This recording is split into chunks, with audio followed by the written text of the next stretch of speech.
Hello parents, welcome back to Be Your Child Superhero. Hi, this is Komal and I talk about parenting and child development.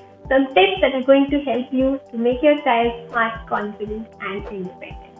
So in our previous two videos, we talked about good touch, bad touch and how we can have a base of sex education with a very young 3-year-old, 4-year-old child or like a 6-year-old, 7-year-old child as well. If you haven't done yet, do talk about public and private body parts with your kids as soon as possible because it's super important and you know it. So stop delaying it, do it right away. So now I will be talking about kids who are getting older and exploring the world and coming up with you with some queries, maybe just showing you the pad or maybe just showing you a condom or maybe just they saw you doing something that you were not planning to show them or anything like that, and I'm sure that they have queries.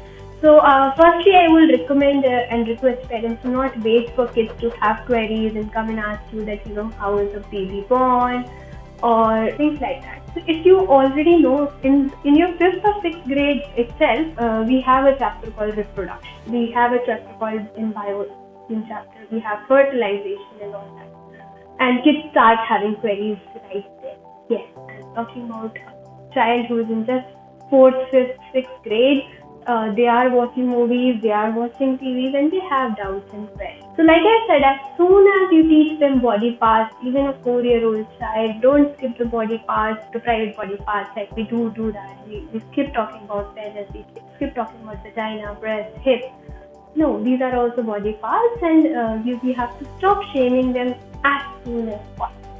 All we have to teach is these are private body parts and these are public body parts. So when your child is in let's say 1st or 2nd grade, many a times they start going out as in going to maybe a stranger's place, they're staying there for one night or something.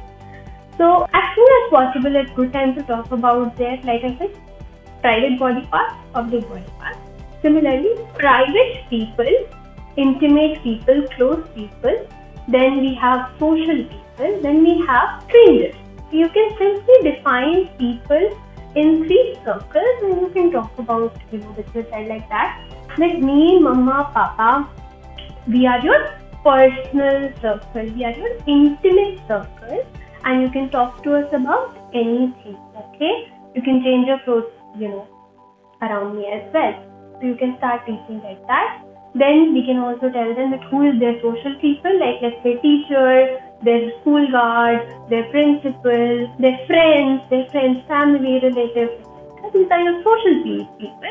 What is a good touch with them? And correction actually, many a times we keep saying good touch and bad touch, and if a child ever had a bad touch, they keep feeling really bad and they keep facing some emotional challenges. So the right words will be the right touch or safe touch or unsafe touch will be better words. I'm correcting myself there because even I am in habit of taking good touch and bad touch, we all are. So we need to keep changing our habits as soon as we learn something.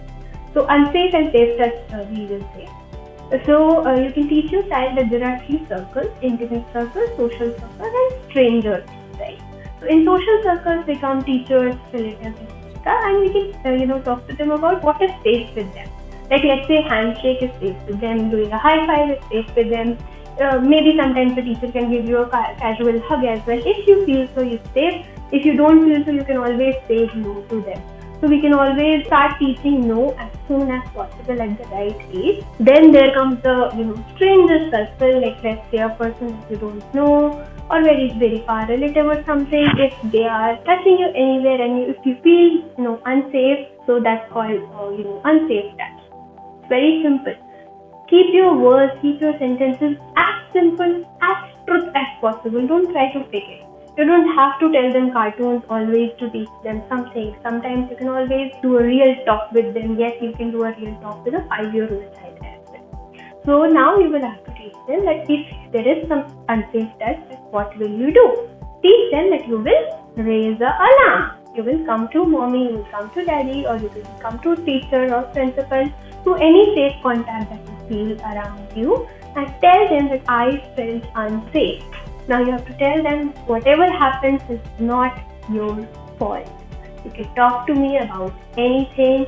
Come talk to me and we will talk. Now it's very important that when your kids are talking to you about any unsafe touch, Never judge them, never scold them. Always listen to them first and make them feel that you're a safe space and they can talk about anything. Please make sure that you take an action against such people, be it a cousin, be it a relative, be it a teacher, be it even maybe the father or the mother or the close relative. Anyone, because if we let them go, they will do that with someone else as well.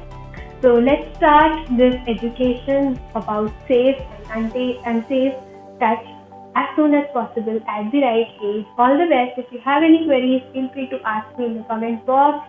I hope this was helpful. Stay tuned. I'll be back with more tips and tricks to make your child smart, confident, and independent. Thank you so much. Bye bye.